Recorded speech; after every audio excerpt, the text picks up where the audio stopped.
സുവിശേഷ വേല എന്ന് പറയുന്ന ഒരു മാജിക് അല്ല, കളിപ്പിക്കലല്ല. ബാബാ നീ ഏറ്റവും വലിയവനാകും അല്ല. നിനക്ക് കഴിവില്ലെങ്കിൽ അവൻ കഴിവ് തരും. നിനക്ക് ആവശ്യമുള്ളത് അവൻ നൽകി തരും. ഏത് തിരസ്കരണം ഉണ്ടായാലും യേശു നിന്റെ കൂടെ നിൽക്കും. ഈ ലോകത്തിൽ നിന്നൊരിക്കൽ നീ കടന്നു പോകുമ്പോ സമ്പത്ത് നിന്നിൽ ശൂന്യത ഉണ്ടാക്കും, പക്ഷെ യേശു നിന്നിൽ സമൃദ്ധിയായ ജീവൻ ഉണ്ടാക്കും.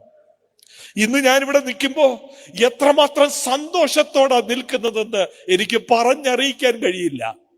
ഞാൻ ഇങ്ങോട്ട് എഴുന്നേൽക്കുന്നതിന് മുമ്പ് അവിടെ ഇരുന്നപ്പോ എന്റെ മനസ്സ് നന്ദി കൊണ്ട് നിറയുകയാണ്. എന്താണെന്നറിയാമോ?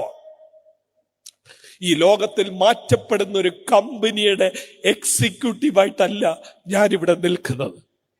സ്വർഗജരാചരങ്ങളെ സൃഷ്ടിച്ച ദൈവത്തിന്റെ ദാസനായി ആ രാജ്യത്തിന് വേണ്ടി ഒരു കാര്യം പറയാൻ എനിക്ക് കിട്ടിയ അവസരം ഇതെത്ര ഉന്നതമായ അവസരമാണ്.